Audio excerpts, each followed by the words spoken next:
Ladies and gentlemen, welcome to WrestleHorror. Greetings, viewers and listeners. Meathook Jim here, the WrestleHorror podcast. With me, as always, my co-host Donnie Hoover. Donnie, we did a show yesterday, didn't we? Yes, we did. Luckily, we almost didn't. The weather was kind of iffy, but I am so grateful that it didn't rain during that entire time. Oh yeah. Yeah, during the show it cleared up rather nicely, but before that it was definitely a sight to see. Say we got there because the show started at 1. It was 1 to 4 bell time. So we was there at 8 a.m. to start setting the ring up and everything, and it was just pouring, like heavy downpour. And we were under a tent, thankfully. It's outside. It was Zucchinifest. So we were outside, but we were under a tent. So I'm like, well, we're under tent, so we'll probably be okay. And we were, like, the rain wasn't, blowing sideways or nothing. So it wasn't coming down and hitting us, but it was basically coming down so hard it was flooding the parking lot we were in. So like when we were trying to set up the poles in the frame, like the water was literally going over top the bottom of the poles, and was like, so deep it was getting into our shoes and soaking our feet and our socks. And then when we would have to leave under the tent, and we backed the trailer up as close to the tent as we could. But of course you got, the tent didn't have gutters, obviously. So it had the waterfall of water coming off of it. So every time we had to carry stuff through, we got soaked. And then when I had to run underneath to the other tent to talk to the groundsman guys to help us get this puddle of water, that was river of water, it was going through our area, to stop, and I was getting wet. But yeah, the Obetz team was fantastic. They I went up to Bill and told him, like, we're getting soaked here and flooded, and they went and got sandbags and put sandbags all the way around the backside and the sides to where the water was coming down to reroute the water. And then the big plastic things, I don't remember what they're called, but where they put the cables, like all the electrical wires in, and you can drive over them and stuff so people don't trip or whatever. They lifted those up off the ground and stuck like little blocks underneath them so the water would, escape out that way. So, I mean, they were on top of it, and, they did all that, and it started, dissipating and rerouting and going away. And then, thankfully it slowed down, like the rain started slowing down probably. And yeah, hour 9:30, 10 o'clock, it started quitting. And, but yeah, by the time, bell time ran around at 1, half the parking lot was dry. The sun was out, it was partly sunny and getting warm. And it ended up being a beautiful day.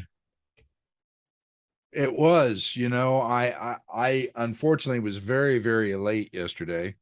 So much that we weren't able to do music. It's all on me. I'm sorry. My bad. Marion, because the only one I ever heard anybody say, "Hey, I missed the music." The only one who said that was Marion Fontaine. Mm-hmm. Yeah, well, that's his whole gimmick at the front. He's got that good sounding tunes and stuff he goes off of. And I agree, it was rough, and it also, not only did it just throw the vibe a little bit off, but the whole timing of everything was changed because music takes time. Yeah. Yeah, yeah, I know. And Baker, yeah, because he plays his music up on his entrance. He dances to it and gets the crowd to dancing, and we were kind of teasing him, like, now what are you going to do? And so I told him I'd walk out behind him and like beatbox his music so he could still do it. And I think he actually wanted me to, but I was like, no. I was like, I'm just joking. And it was painful for me because I just that day I had gotten final music downloaded from several different talent, and the music, it's a part of the show. Mm-hmm. Yep. And without that, I mean, I tried everything to get this to work, all the way. I think I tried to get music to work up to about halfway through the show. Mm-hmm. Yep. Nothing was working. I thought maybe that the one plug they gave me would work, but it didn't. So, my apologies to any of the talent that's listening. I'm sorry. It's my fault. I was late. It won't happen again. I promise. We'll see. We'll hold you to that. Well, if I can just get the wife to stay at home, then I don't have to worry about it. There you go. So I can get up there in time. All right, there you go. I have to listen to the nagging. And I say that because she'll never listen to this. Right, there you go. You can let it all out then. Yeah. Nag, nag, nag. We got it. She's the one trying to rush me. It's like, well, shit, you got to give me a second to do this. Nag, nag, nag. So she was nagging you because you were late. And Yeah. then, so she was trying to get you on time, but you were the one that actually was being late. I admit it, but she needs to stop nagging my ass Right. because it just slows me down. Let me work. Right. Let me get it done. So she's standing behind me. Are you done yet? Are you done yet? Are you done yet? I'll let you know when I'm done. Go away. Holy shit. Right. Yeah, but like I said, we pulled through. Like they said, the crowd, they didn't really say too much about it, or, once they realized it wasn't going to play, they just accepted it, and that was that. Crowd, regardless of the crowd was hot. Oh yeah, they had a blast. Yeah. Oh I yeah. mean, kudos to Obetz and surrounding areas fans. We actually had a group of fans. They were like one of the first ones there, like an hour and a half before bell time, and the lady told me that she drove her family, and they come from like over an hour away. Wow. Just because they seen our post and they knew some of they recognized Shauna and Cody and they liked Robbie Starr. And yeah, she said, yeah, we drove for over an hour to get here. And I was like, wow. I was like, well, thank you. I was like, appreciate it. Well, that's awesome. Yeah, Yeah. I'd drive an hour for a free wrestling show too. Right. So, with a lot of good quality talent on it. Right. Oh, absolutely. Mhm. Top quality talent. I mean, we had such a great all the matches, I mean, delivered. Yeah, great Every card. single Yeah. the card was wonderful. And I've been doing this with you now, believe it or not, 4 years. We had Hmm. COVID and still Yeah. 4 years. And we had some of the hottest crowds I've seen at the Zucchinifest. Oh yeah, yeah, they were into it. Like I said, there was a lot of kids there, which that's what we base our promotion off of, is family friendly.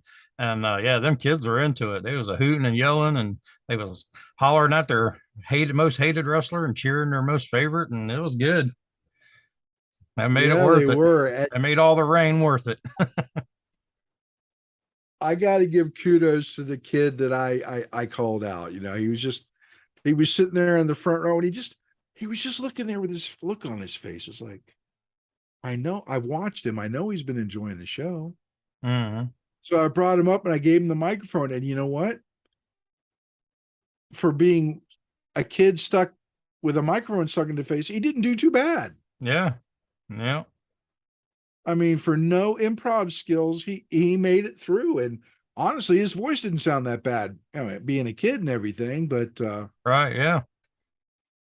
Yeah. He probably enjoyed that too. yeah, yeah. And then my gosh, was it Onyx's manager, Jimmy Olsen? Hmm. Great. Oh yeah. Yeah, that's one of our WrestleFit Junior kids, and he comes in there he's there every Wednesday that he can make it, and we don't treat him with kid gloves like people would think. We treat him just like everybody else. Get in there and mix it up, kid. So we make him do all the exercises. We make him lift the weights, and we try to push him as hard as we can, and he loves it. He has a blast every time. So, but yeah, he has a YouTube channel even, and so it was Okay. kind of cool to see him because his dad works in social media and has a background in that kind of stuff. So, yeah, he does a YouTube channel, and his dad like films it and edits it for him, and yeah, he come up with the Jimmy Olsen photography gimmick all on his own, and asked us if we could do it, and asked Onyx, and Onyx said yeah. So it was kind of neat. Well, I think it's a great gimmick. I really do. Hmm. And to get him up in there in the ring and everything, I mean, that had to be a thrill. Oh yeah. Oh yeah. He'll remember that forever, I'm sure. Yeah, his dad, like I said, his dad was there and his grandfather was there. And Awesome.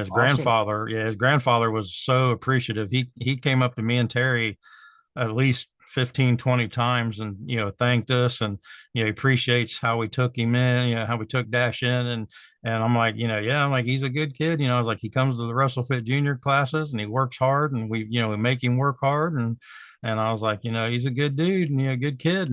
And you could just tell, like, he would get like his grandfather was getting teary eyed and stuff. And it really meant something to him. So it was, and then the same thing with Onyx. Onyx said he came up to him and was thanking him. And he said Onyx said he almost made him cry. He's like, man, he said, I started getting teary eyed. I was like, so, I mean, but yeah, they really appreciated it. And it was it was a good moment, especially when he got the pin at the end.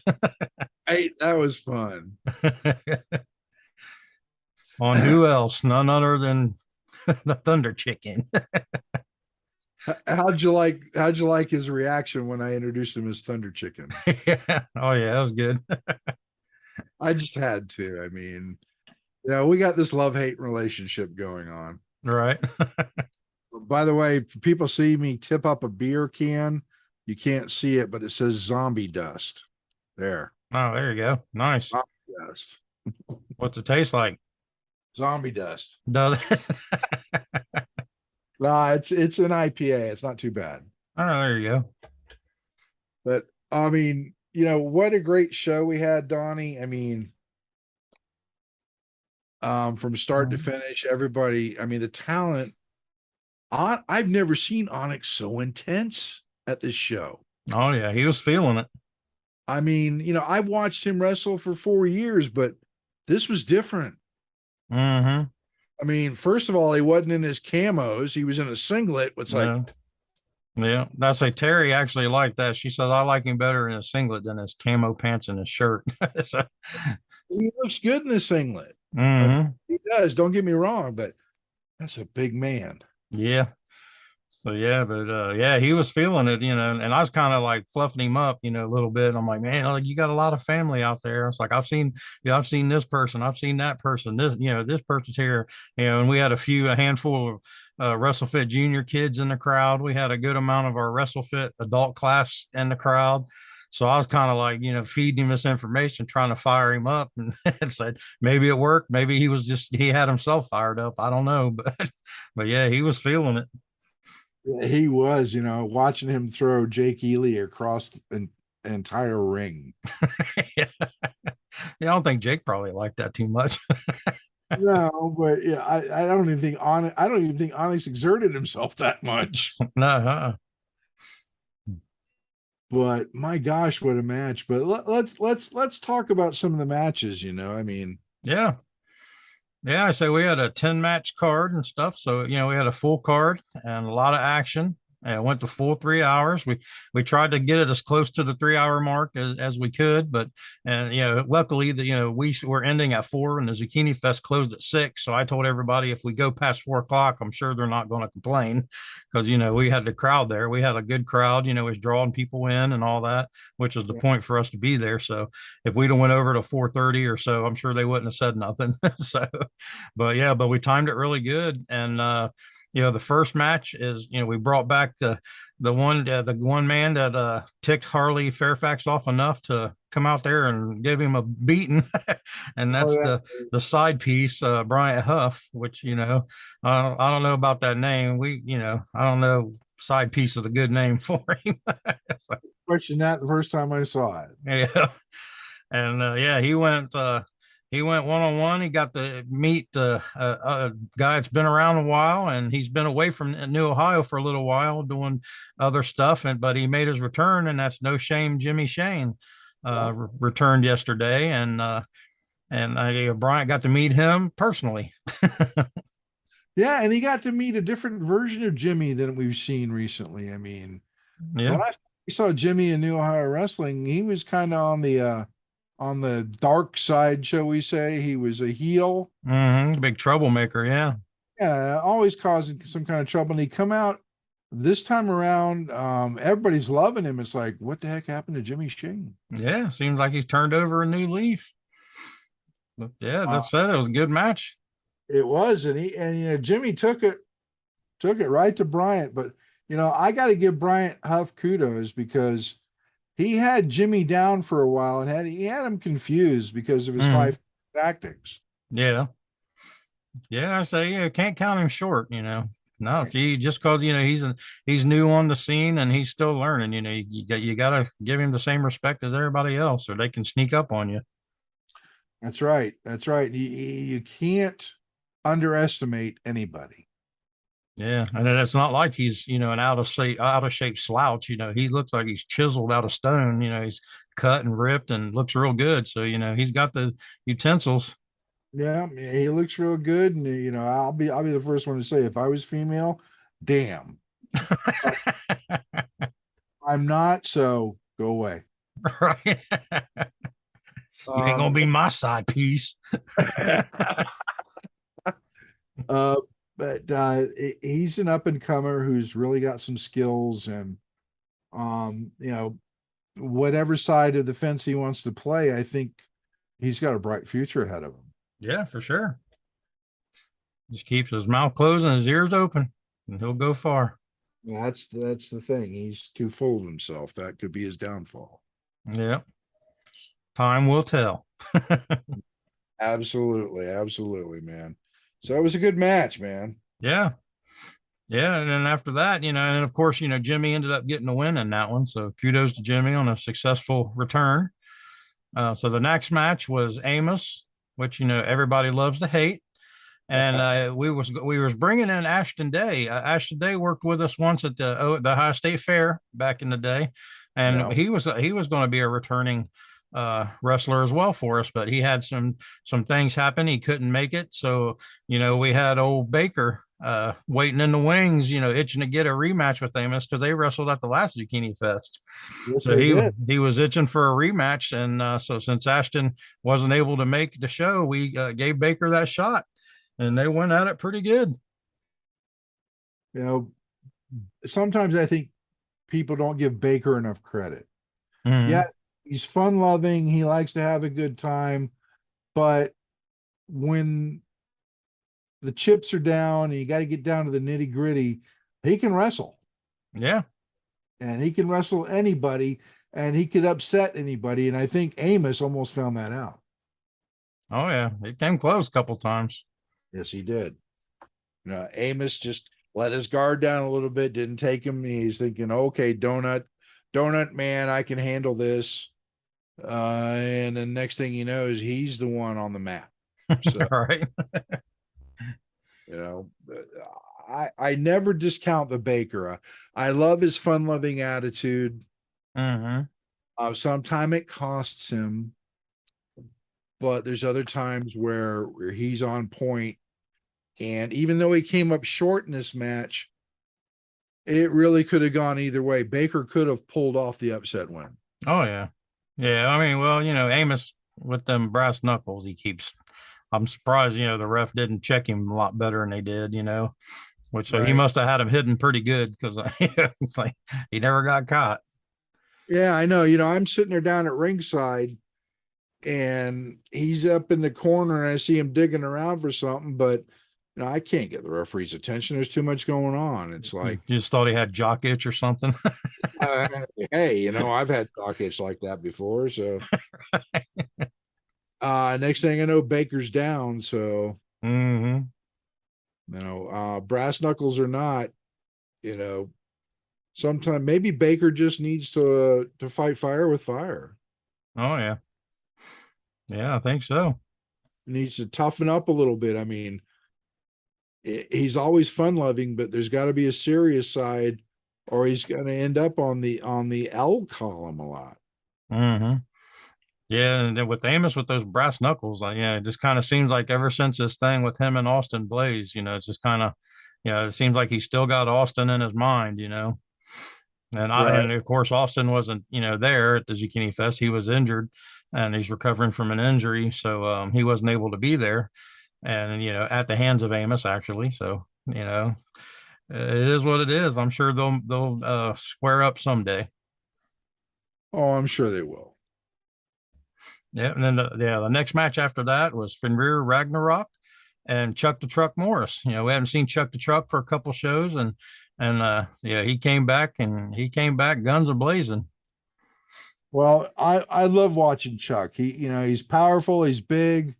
And this newcomer, Fenrir Ragnarok, kind of surprised me. I mean, Mm-hmm. he's got that Viking Raiders type of vibe, Yeah. but I think he's made it his own, and his size fools you because he's pretty solidly built.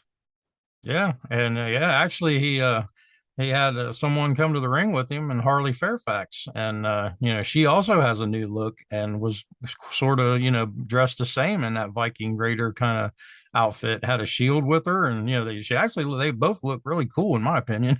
So I liked it. No, oh, I agree. And I did a show for I announced a show for FGW a couple weeks ago, and she is now going by Shield Maiden Fairfax, Nice. and she comes out with that shield, and her and Fenrir together are called the Wall. Mm-hmm.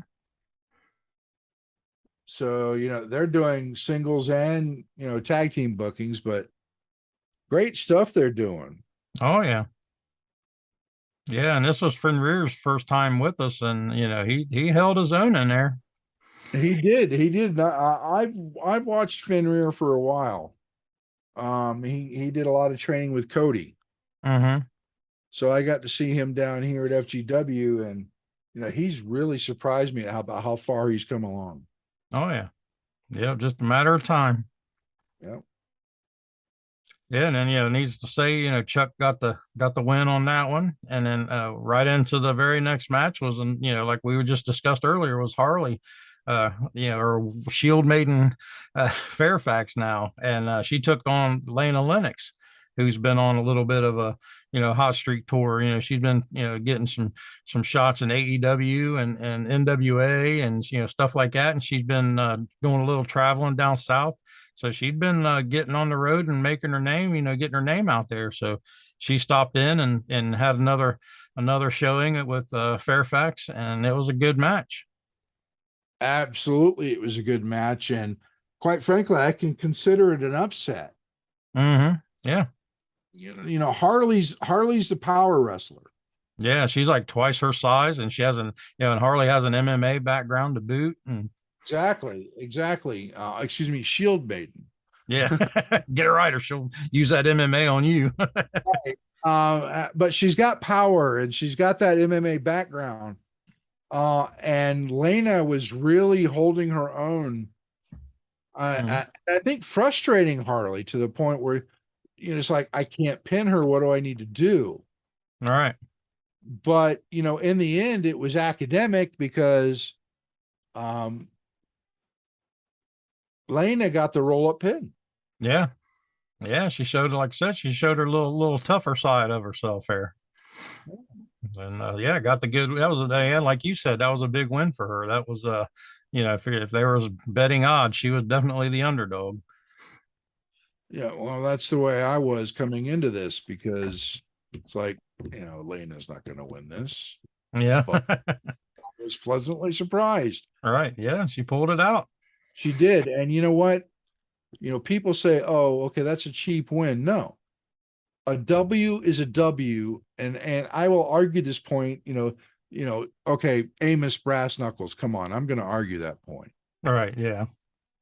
But in the case of Harley or Shield Maiden Fairfax and Lena rolling her up for the 3 is completely legit. Mm-hmm. And Shield Maiden got caught unawares. Yeah. Yeah. Just got caught off guard. It just takes one little slip up. It's all it takes. Exactly. God, I love wrestling. Right. Yeah, it definitely was a great show.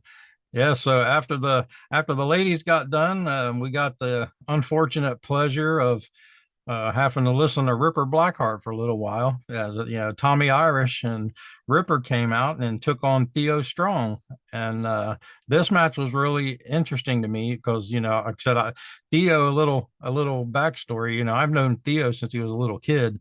And Theo Strong's the son of CO Hustler, which is a guy that I wrestled with back in the 90s and early 2000s.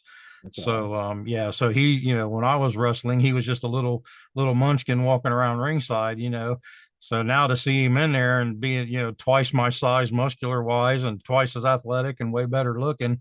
And yeah, he's got a few years under his belt, but he's still learning. And he looked really crisp and clean in there against Tommy, and gave Tommy all he could handle. Definitely he did. Definitely, without a doubt. But of course, Tommy's got Ripper on his side. Of course, and Ripper's shoe. That shoe, man. I mean, I want to just tell Peachy, or okay, our senior referee, that's Papa Smurf, correct? Yep. Okay. So Papa Smurf needs to let all the other referees know that Ripper can't wear his shoes to ringside. Yeah. Well, you know what the funny thing about it is the ground was wet. Like there was still water and puddles, around ringside a little bit because where the rain was still trying to dry up. So Right. I was like, he's not going to take his shoes off and get his sock wet.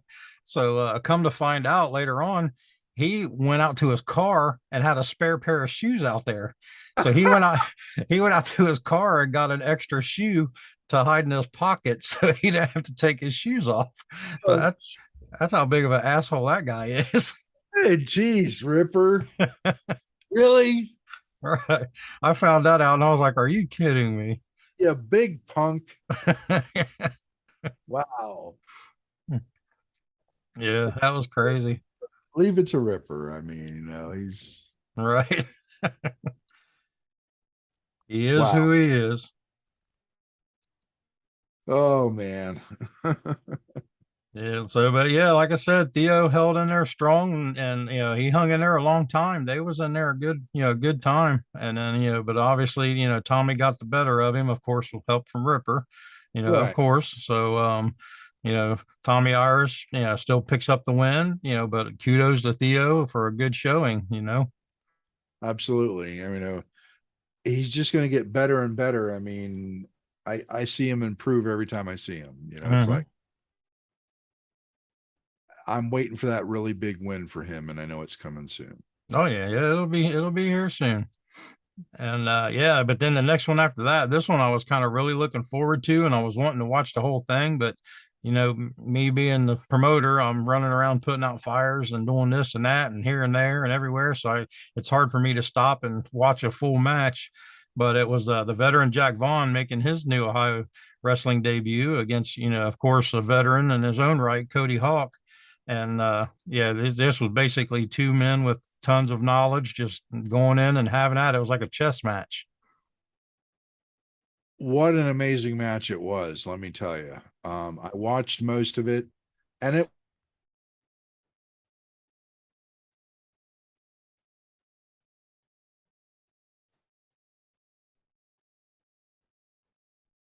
calculating both of them. It's like counter for counter.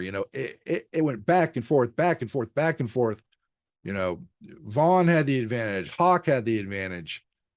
Neither one of them could get a solid. Like to get the upper hand. Yeah. Couldn't get an upper hand on it. Mm-hmm. This is how solid, and like you said, veterans of the sport, they were reading each other too much, and that it did make for a long match, but an entertaining match because of what they were doing. Oh yeah. Yeah, because it was just like an old school have at it wrestling match. I mean, I think there is talent out there that could learn a lot from watching that match. Mm-hmm. You Yep, know, for sure. some will say, "Oh, it's just a little promotion in Ohio." I don't care. Watch it. Mm-hmm. If you want to learn something, you're talking the veteran Jack Vaughn. You're talking the trainer of champions Cody effing Hawk. Mm-hmm. You're going to learn something watching this match. Oh yeah, absolutely. If you don't learn something watching that match, then you ain't watching it good enough. That's for damn sure. I learned stuff, and I'm not even a wrestler. Yep. I'm just a voice. Yeah, but yeah, and then yeah, at the end of the day, Cody gets the win, and so I'm sure that's not the last time we're going to see those two in the ring together. So Oh, it's Jack Vaughn, he's going to be out for blood. oh yeah, oh I'm sure. He takes everything personally. So, Mm-hmm. Yeah. So yeah, he's got one to get a receipt for, I guess you could say. oh yeah, he's ready for that receipt. I can guarantee it. Yeah. So but yeah, but after them was I didn't think it was going to be like a hard hitting, high impact match, but it ended up being that way, because of obviously Warhorse is nothing but brute strength and power. But they went up against Party Mike and Justin Xavier. And Party Mike and Justin Xavier is more flash and Justin Xavier is a high flyer and all this and that. So I didn't really think they would be as violent with each other as they were. But these two tag teams went after each other, and it was great to see. It was. I mean, I was watching that match and I honestly thought several times that Hangover Arcade is which they call themselves. Right. Yeah. I thought they were going to win. Yeah, I said the match was actually the longest of the night. It seemed like they was all in there fighting it out forever. Yeah, they hung in there a lot longer than I expected them to. They really wanted those belts. Yeah, I mean, they was giving everything they had. and they came very, very close. Warhorse needs to watch out. Justin Xavier may not be that big, but he's quick. He's quick and he's tall. He's got that length and height and reach advantage.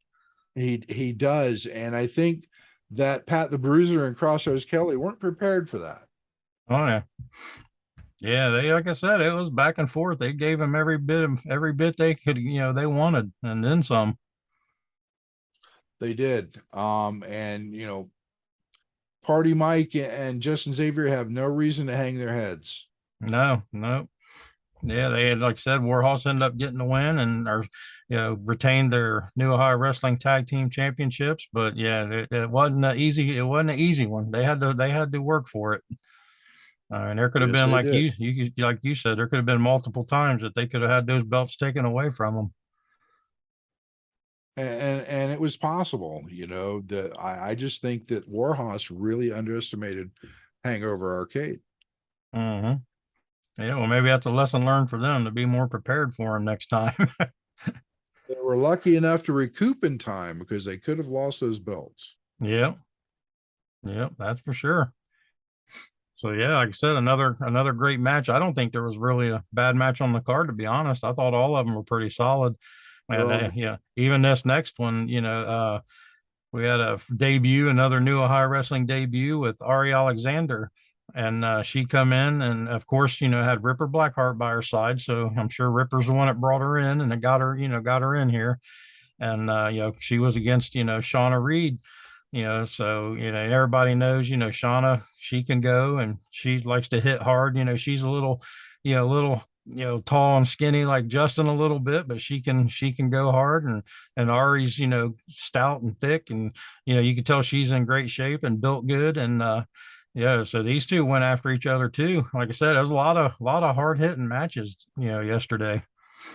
like you said, there wasn't a bad match on the show. I mean, Shauna and Ari took it to each other back and forth. Again, it was a chess match. Mm-hmm. Shauna, Ari, Shauna's been trained by Cody Hawk, Dustin Rhodes. Mm-hmm. Ari's a second generation wrestler. Mm-hmm. So, there's a lot of experience between two of them. Yeah. And watching them go back and forth, even the crowd, the crowd was really into it. And it wasn't so much that it was a ladies match, it was a wrestling match. Right. Yep. And those two were just tooth and nail. Matter of fact, our timekeeper, Mia, she looked over at me, she goes, how does she wrestle with those nails on? I'd kill myself. Poke her eye out. She was talking about Ari's nails, but Hmm. Oh, I'm um, sure she's used them to her advantage a few times, oh yeah, definitely. I mean, yeah, you got a weapon, use it. Yeah, for sure. But Ari made one mistake, and that's all it takes. Yeah. And Shauna caught her in that submission of hers where she cranks the arm back real hard. And once she gets on top of you and sinks that in, it's hard to get out of it. So yeah, she made Ari tap, and yeah, that was the end of that one. But yeah, that was a daggone good match for sure. Definitely. And Shauna doesn't waste any time with that submission hold. I mean, Ari tapped within like 10 seconds. Oh yeah. Yeah, she didn't last too long. I don't think I would either. It's like, especially with my bad shoulders, I'd be crying. Well, with all that experience between Cody and Dustin, I'm sure she's picked up a few Hmm. tricks at the Oh show. yeah, for sure. Yeah, and then the semi-main event, the next one is was of course the show Robbie Starr, which I had to hear an earful from him about getting screwed out of the Arnold title or getting screwed out of his title at the Arnold again. That's every time he's in the locker room. I got to hear it. And he went up against one of our fan favorites there, and like last Zucchini Fest was his debut with us, and he had the fans eating out of the palm of his hand, and that's Saturn Price. So Saturn Price returned again to the Zucchini Fest for us and took on the show Robbie Starr. And like I said, Robbie Starr had a chip on his shoulder. He feels he was robbed of the New Ohio Wrestling title. Of course, he's always going to think that. So, he's got a chip on his shoulder, and he had something to prove, and he feels like he should have been, having his rematch at the Zucchini Fest against Marion Fontaine for the title. Well, first thing is Robbie Starr is nothing more than a blowhard, and you know that. He's all talk, but I don't think he can always walk the walk Mm, without help, yeah. you know. Now Saturn Price, on the other hand, I got to give him credit because, as we mentioned earlier, we had an issue with music, Hmm. but we had fans in the audience that were still singing his music from last year. Oh, really? Yeah. Nice. Very cool. The kids are in the audience going, oh, let's go. They remembered this From a year ago. That's awesome. a year ago. It was incredible. Mm, And of course, Robbie, I mean, he took the microphone from me not once, but twice. all right. Yeah, and we failed to mention for again, Ripper Blackheart was out there by Robbie's side. Ripper Blackheart had his hand in all kind of stuff over this event. Yeah, Ripper, whenever Ripper's around, something's going to happen. It's usually underhanded. Hmm. And Ripper did not disappoint. Yeah. But that's Ripper. And one of these days, Ripper's going to get his comeuppance. Oh yeah. I'm sure it's coming sooner or later. You can only dodge a bullet so long. Right. He's going to try to pull the wrong trigger, and one of his boys is going to lose it big time. Hmm. Oh yeah. Not that they have any gold anyway, at least legitimate gold. Right. Yeah. Well, like I said, one of his boys lost at the Arnold, and that was Robbie, and yeah, he's claiming shenanigans and all this and that conspiracy, of course, and everybody's out to get him. He even made claims that somebody was saying that Arnold was out at ringside, which he wasn't. That he's like, I mean, he's trying to use anything he can find to get that rematch, which he's deserving of a rematch, and it will happen. But it just didn't happen yesterday. Right. So, but yeah, like I said, after that, Robbie picked up the win and, had a few choice words demanding his rematch with Fontaine. So we'll see how that plays out. And then speaking of Fontaine, our main event for the day was a tag team match. and it was Brandon Fields and Jake Ely and the Temple of Terror, but they actually came out with Golden Idol wasn't able to make it, so he sent a person to take his spot, and it was Coach Cat, and he basically looked like my old high school gym coach or gym teacher. I know. I was like, I am introducing Ripper Blackheart, Yeah. and then it's like, okay, this isn't Ripper. No, yeah, yeah. Coach Cat making his new Ohio wrestling debut with Brandon Fields and Thunderbird Jake Ely, and of course they took on Marion Fontaine and Superman Onyx, our new Ohio wrestling champion and our Arnold Sports Festival champion. And there was a neat stipulation in this match because both of these men have been going back and forth with the Temple of Terror for the last few shows now, and so yeah, we put it to where if Marion Fontaine or Onyx got pinned, then whichever one got pinned would lose their belt, so their belts were on the line, whichever, if either one got pinned, they lost that respective title. So, there was a lot up for grabs here. Both of these, Brandon Fields and Jake Ely, had basically literally 2 shots to win a belt and failed miserably. See, that's just the thing. Marion and Onyx had everything to lose. The other two had nothing to lose. Right. Yeah. Yeah. I mean, I don't get me wrong. I don't want to shortchange them. Fields and Jake was, doing their part and they were doing everything they could to try to win that match. And even had Coach Cat get involved with that annoying whistle of his and his shenanigans. It's like, but so they were in there for the fight. They weren't backing down. I'm about ready to shove that whistle down his throat. Yeah, he liked to blow on that thing, didn't he? A little too much. But back and forth, and then we had this confusion with who was legal in the ring. Right. Yeah.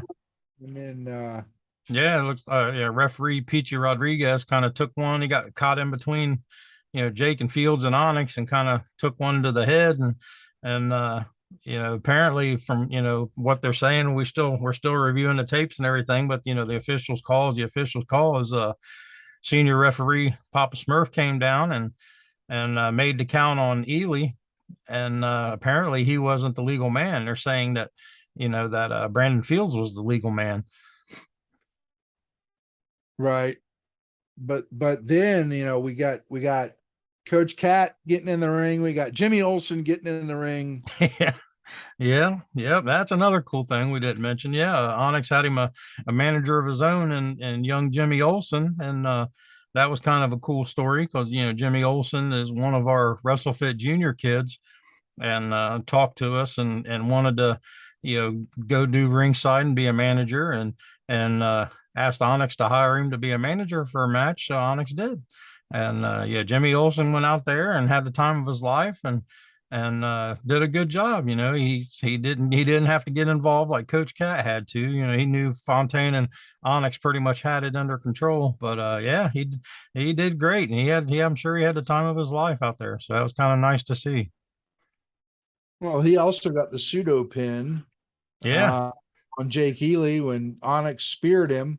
Yeah. Like, over here, and he put his foot on his chest and he counted 1, 2, 3. Yep, he got the pin on him for sure. So everybody pinned Jake Ely. Seemed like he even got kids beating him now.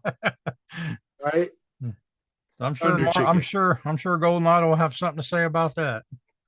Oh, I have no doubt. Who knows? He's probably lucky he wasn't there. It could have been him that Jimmy Olsen was pinning. Right. So, but yeah, it was a good moment, to have him in, there and just, let him have his, his, which we're not even close, but have his WrestleMania moment, so to speak. And, in a smaller, lower level independent promotion, the kid's dream coming true. And it was for a good cause and, special occasion. So it was kind of cool to see. It was his NOW moment. Yeah, his NOW moment. There you go. It's like, oh, you two knocked it off. Sorry, my dog were here. Dog and cats going at it. Tell them bring out the brass knucks. They're barking just to be a pain in my ass. Anyway, well, that wraps up the Zucchini Fest. Yeah, it's like I said, it was a huge success. The mayor was happy. She gave us tons of compliments. The lady Stacy that runs the Zucchini Fest gave us a bunch of compliments. She was happy. And it seemed like the crowd was very happy. We've heard a lot of positive feedback from it, from fans and people of the Obetz facilities and stuff like that alike. So hopefully we'll be back there next year. But yeah, from what I heard, it started out as dark and dreary with all the rain, and we didn't know if it was going to happen, to a pretty successful day, and everybody had a great time. So we couldn't ask for anything better. Oh, well, I was definitely concerned about the rain, but I'm glad it held off because it was a great show. Oh yeah, for sure. So we don't have anybody to ask the question to. So No, so we'll just skip that part. and this is Meathook Jim, along with my co-host. I can't even talk. My voice is cracking. Along with my co-host Donnie Hoover. We are the Wrestle Horror Podcast, and we will catch you on the next episode. See you guys. Thanks for listening. Make sure you follow us on all of our social media outlets: Facebook.com/WrestleHorror, Instagram @WrestleHorror, Twitter @WrestleHorror, on YouTube at the WrestleHorror channel. And you can also find us on our website, www.WrestleHorror.com.